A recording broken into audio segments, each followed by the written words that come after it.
Hello everyone, we're going to be introducing you the famous case of Jeffrey Dahmer, aka the famous serial killer that you know today as the wild sex offender. Now, we are group number 4. Let us introduce ourselves. Hi everyone, my name is Litzy Gonzalez. Hello everyone, my name is Inocencio Guillen. Hello, my name is Belen Hernandez. Hey, I am Angel Garcia. And my name is Saleh Ha. Let us take you through the mind and famous history of Jeffrey Dahmer. So, who exactly is Jeffrey Dahmer? In this certain case, aka Jeffrey Leonard Dahmer to be certain, is also known as the Milwaukee Cannibal or the Milwaukee Monster, and was convicted as the American serial killer and sex offender who committed the murder and dismemberment of 17 men and boys between 1978 and 1991. By the left photo, you can see a profile updated by the online FBI. The number of the victims listed through, as well as the names, which we will not mention later on as to why, as well as the overall span of his murder career.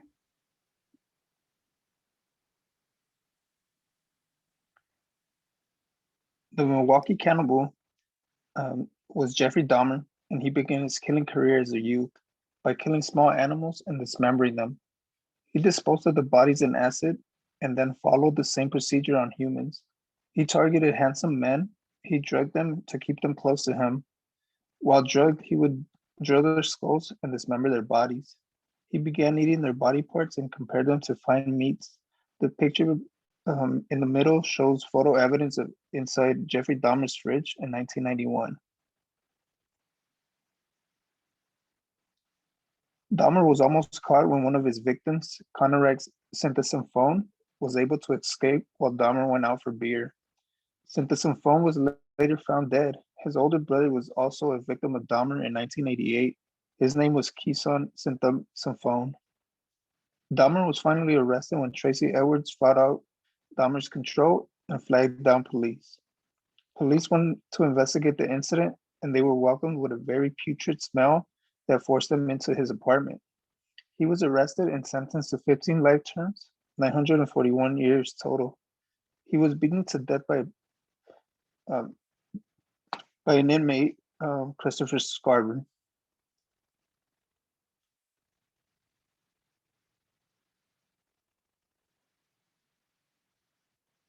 Why exactly did Jeffrey Dahmer do the things that you see here displayed out in the open? It would be kind of crazy for a psychopath to do the things unless we can finally see why. And the mindset is we don't exactly know a reason why specifically. Is there really a reason to see why a psychopath does the things that they do? Not really. So, as to reasons why and the influences inside the mind of Jeffrey Dahmer aren't exactly black and white, but let us take you through as to the maybe reasons.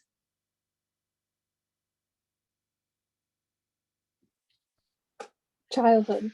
So his father was a chemist. His mother suffered from depression. She attempted suicide. When his younger brother came along, he resented him because most of the attention went towards him. When he was 6 to 8 years old, they were moving a lot. So he was from school to school. Allegedly, he was raped at 8 years old by a neighbor. It never went to the police because they didn't have much evidence of it. He would kill animals and bleach them to keep the bones. At age 13, he became aware of his sexual tension of being able to control people and dominate them and taking things into his account. His parents were always fighting, so that's what led them to have a divorce. He was bullied a lot in school, and he had a very tense childhood.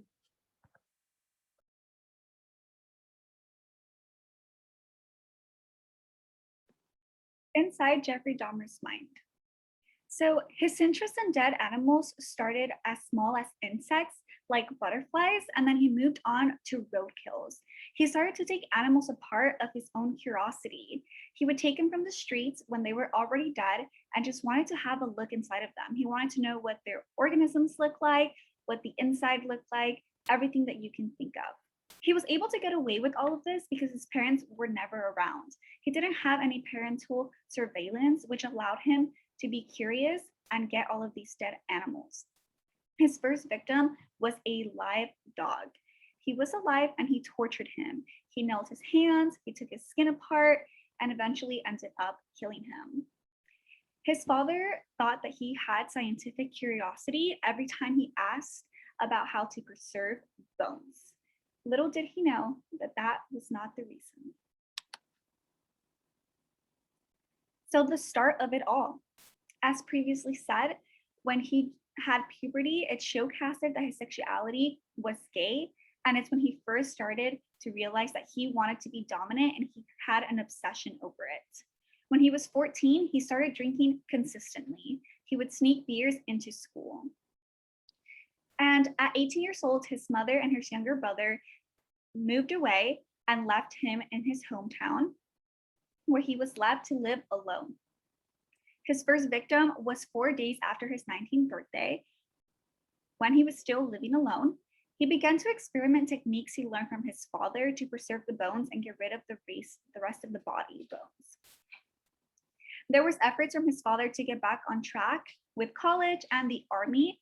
His father actually did not know that he was living on his own. The entire time he thought that he was with his mother. And so when he found out, he put him in the army, but it was unsuccessful. And he did say that he raped a couple of men there.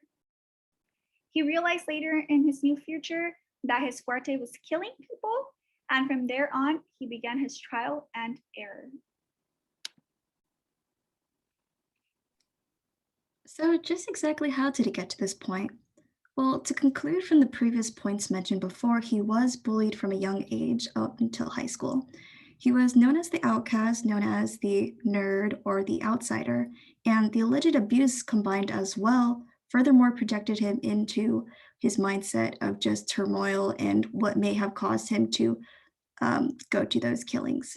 Along with the fantasy and the repressed sexuality, he may have been somehow, you know, thought to maybe be in control of a situation in the environment for once. It was mentioned in an earlier interview, mentioned as the only motive that there ever was to completely control a person and to keep them with me as long as possible, even if it meant just keeping them a part of them.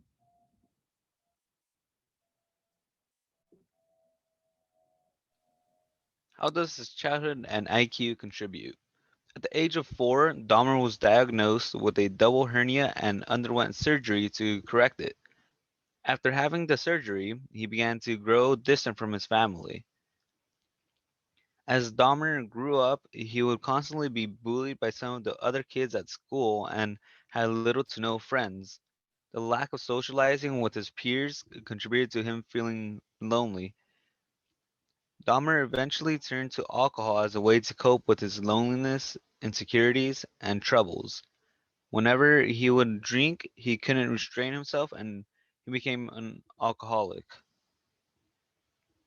After everything he went through, the divorce of his parents was what finally broke him, leading him on his path of a murderer. Jeffrey Dahmer, like other murderers, had a very high IQ. He had an IQ of 145, which he put to use when finding and killing his victims, as well as whenever he would want to hide the evidence.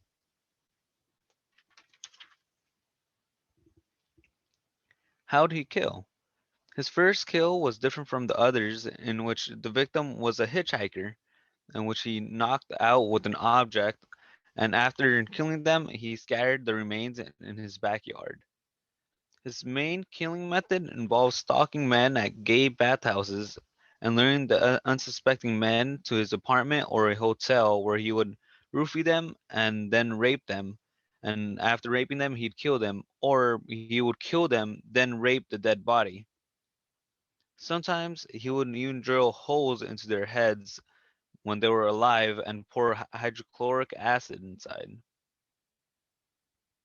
When he was done, he would dismember the bodies and photograph the process so that he could look back at those moments. How did he get rid of the evidence?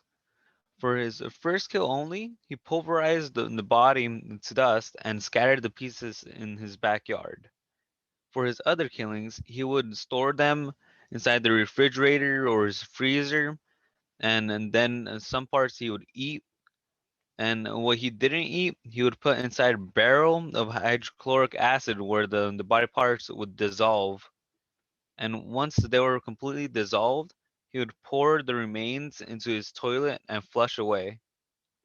And any small bone fragments that remained, he would just throw away in the garbage. And he wanted to keep the genitals and skulls of his victims as trophies. So, in order to keep the smell from getting out and alarming the neighbors, he would put fans around his home that directed all the smell of the rotting flesh into the ventilation system.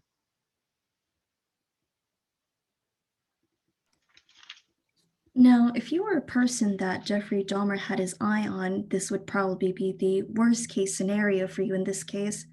However, as witnesses, let's go ahead and enter the apartment to take a look what exactly was the lifestyle of a serial killer. A fair warning though, the following images contain graphic material, meaning there is gore, blood, and sexual material. Viewer discretion is advised. As you see here in apartment 213, there are some graphic images of males victims. He liked to cut their body parts up. He loved to keep the heads of the ones he found attractive. As said previously, he loved keeping the genital parts as well.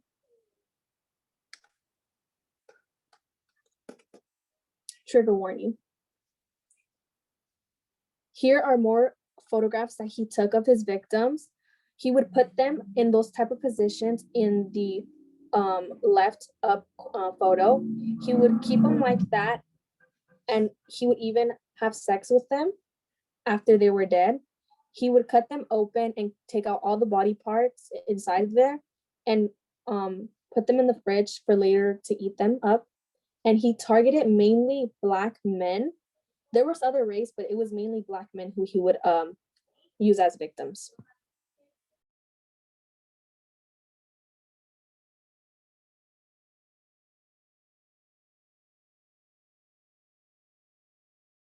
So here we have admitted some of the photos of the crime scene that took place at the apartment. At the top left photo, you can see a various choice of weapons. Typically, you can see from a toolbox or even your local hardware store. And then from the bottom left corner, we see residents lined up to the apartment to witness their everyday neighbor that we thought was normal to be, but unfortunately was not. And that left the entire town to be at a buzz. At the right corner, you can see furthermore material as well as the scatters of the apartment, with the corner of being bleached to bleach his victims, as well as contaminations, as well as consumed materials. This next slide shows the photos that took place at the apartment as well, where the mocking policemen carry away the dismembered rest of the victims of serial killer Jeffrey Dahmer at the undated filer. Mocking police load a refrigerator onto a truck, as you can see, as they clean out his apartment in the Milwaukee after discovering body parts in the apartment at date July 24th, 1991. Various body parts was found in the refrigerator, and pieces of evidence found at the former residence in July 31st, 1991 in Bathhouse Township, a suburb of Akron, Ohio. Authorities were informed that the remains of Stephen M. Hicks, allegedly the first victim killed by Jeffrey Dahmer, was found in the forest as well, which you can observe at the right-hand photo. So here comes the end of Jeffrey Dahmer's killing spree. He was arrested on July 22. His trials did not begin until January 30th of 1992. During this time, he was trying to plead that he was insane. Trial lasted 2 weeks to finally declare that he was very sane and was guilty for all his crime. He was sentenced to 15 life, which was a total of 957 years.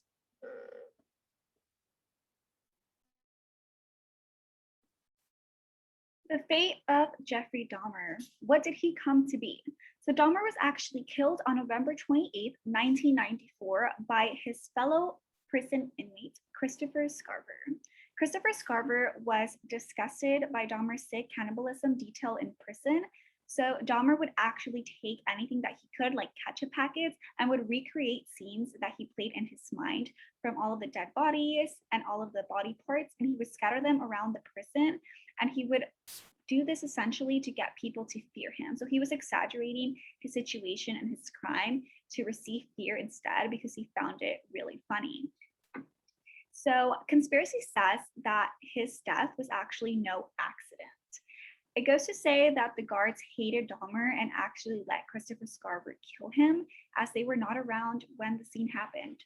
Since it was a highly secure prison, they do say that that's what happened. However, it has never been proven and actually came as false allegations, but I guess it remains a true mystery.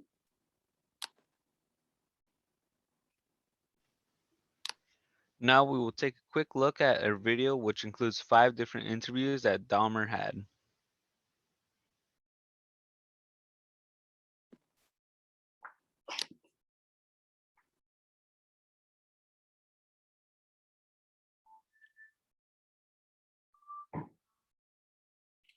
This is an interview of Jeffrey Dahmer and his dad. Throughout, it becomes clear how much of a complex character he is.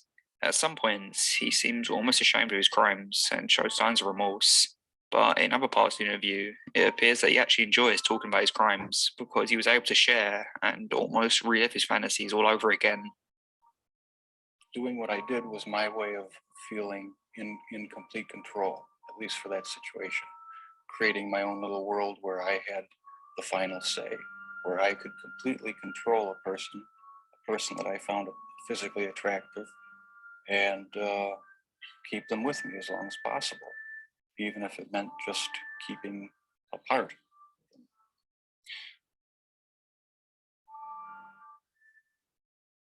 This is one of those interviews people reference when trying to understand the mind of a serial killer, due to the fact he comes across as a polite, well-educated individual, whilst also being brutally honest and callous.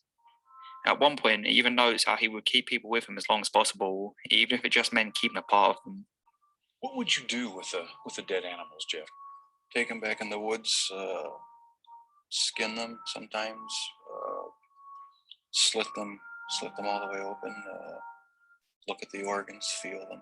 Can you describe what you were thinking? It was just mystifying to me how the insides of the animal looked. There was a sort of general excitement for me. I don't know why. It was exciting to see.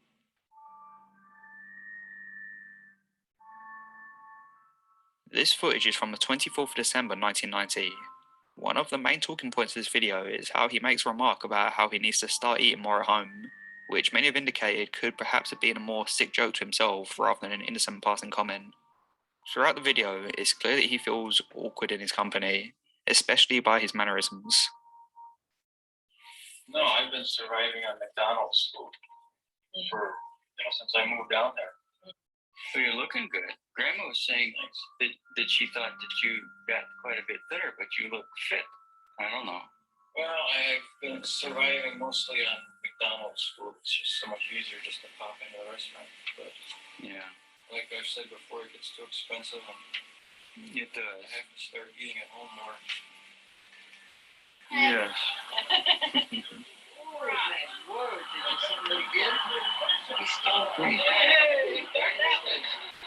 Looks like a bunch of.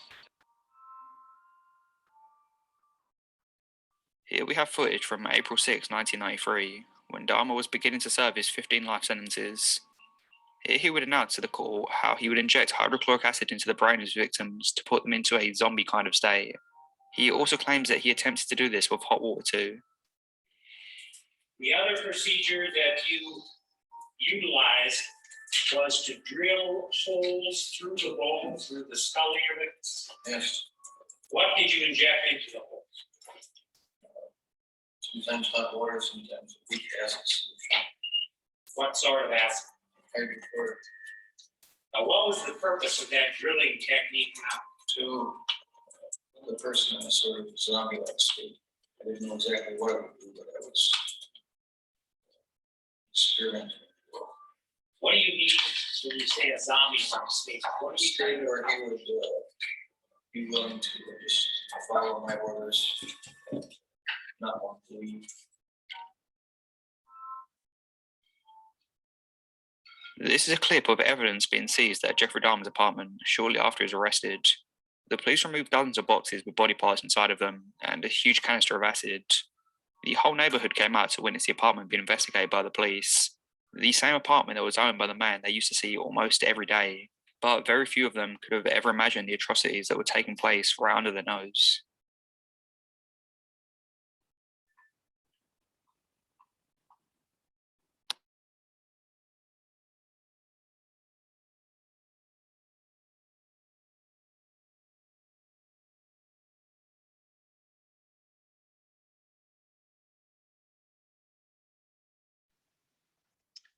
And now a quote from Jeffrey Dahmer. To this day, I don't know what started it. The killings. The person to blame is right across from you. It's the only person. Not parents, not society, not pornography. I mean, those are just excuses.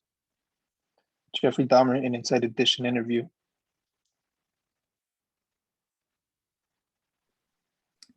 That concludes our story about Jeffrey Dahmer. Thank you, everyone. Thank you.